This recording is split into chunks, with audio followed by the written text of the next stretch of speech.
அதுக்கு எங்கள் தலைவர் சிறப்பான பதிலை கொடுத்துருக்கிறார். எங்கள் தலைவர் அதுக்கான பதிலை கொடுத்துருக்கிறார்.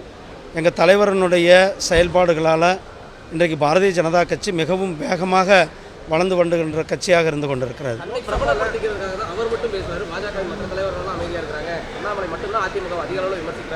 எல்லா தலைவர்களும் பேசி கொண்டிருக்கிறோம். தேவைப்படும் நேரத்தில் எல்லாரும் தானே விமர்சனம் செய்து கொண்டிருக்கிறோம். நன்றி. லோக்சபாவில் வழக்கத்தை விட இந்த வாட்டி அதிகமான காரசாரமான விவாதமாக இருந்தது. ராகுல் காந்தி இந்த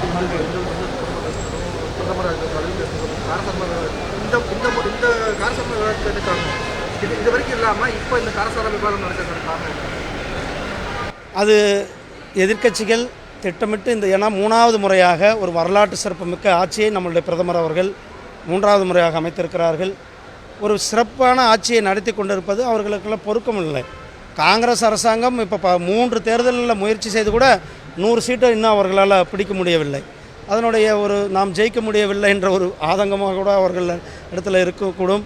அல்லது இப்போ பிரதமர் அவர்கள் இன்றைக்கு ஒரு சிறப்பான ஆட்சியை கொடுத்து கொண்டிருக்கிறார். அவர் இந்த ஆட்சி செய்வதற்கு நாம் தடங்கள் ஏற்படுத்த வேண்டும் என்று மக்களுக்கு நல்லது செய்வதை தடுக்கக்கூடிய செயலாக தான் நான் பார்க்குறேன். புதிய சட்டங்களுக்கு இப்போ ஒரு பல எதிர்ப்பு வர பார்க்க முடியுது. குறிப்பாக வழக்கறிஞர்களும் போராட்டத்தில் ஈடுபட்டிருக்காங்க. அதுலேயுமே குறிப்பாக சமஸ்கிருதம் வர்றது எதிர்ப்பு சம்பாதிச்சிருக்கு. இதில் சமஸ்கிருதம் கிடையாது, ஹிந்தி கிடையாது. பேர் வச்சிருக்கிறார்கள். உள்துறை அமைச்சர் விளக்கமாக சொல்லியிருக்கிறார்கள். தமிழ்லேயும் அந்த பெயர்களை மாற்றப்படும் அப்படின்றத நம்ம சொல்லியிருக்கிறோம். அதனால் தமிழில் பேர் மட்டுமல்ல, சட்டத்தையும் தமிழாக்கம் செய்து கொடுக்கப்படும் என்றும் சொல்லியிருக்கோம். எந்த அடிப்படையில் அந்த 10 லட்சத்தை கொடுத்தீங்க அப்படின்னு சொல்லி தமிழக அரசு கேள்வி கேட்குறாங்க. இது பல முறை பல பேரும் இது பண்ணியிருக்கிறார்கள். ஒரு தரப்பு கொடுக்கணும் அப்படின்னாங்க, ஒரு தரப்பு கொடுக்கக்கூடாதுன்னாங்க.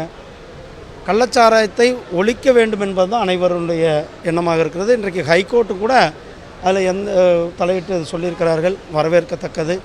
ஏன்னா இவர்கள் அரசாங்கம், திமுக அரசாங்கம், ஸ்டாலின் அரசாங்கம் இந்த கள்ளச்சாராயத்தை முற்றிலும் அது ஒழித்து தமிழ்நாட்டை காக்க வேண்டும், தமிழ் மக்களை காக்க வேண்டும், தமிழ் இளைஞர்களை காக்க வேண்டும். இன்றைக்கு இந்த கள்ளச்சாராயம் மட்டுமல்ல, தமிழகம் முழுவதும் போதைப் பொருட்களினுடைய புழக்கம், தமிழகம் முழுவதும் டாஸ்மாக் கடைகளினுடைய எண்ணிக்கை, டாஸ்மாக் கடைகளை இவர்கள் படிப்படியாக குறைப்போன்னு சொன்னாங்க. ஆனால் இன்றைக்கி டாஸ்மாக் கடைகளை அதிகப்படுத்தி இருக்கிறார்கள்.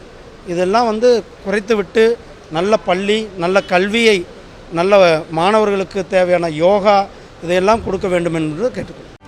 செய்திகளை உடனுக்குடனும் துல்லியமாகவும் தெரிந்து கொள்ள சப்ஸ்கிரைப் பண்ணுங்க.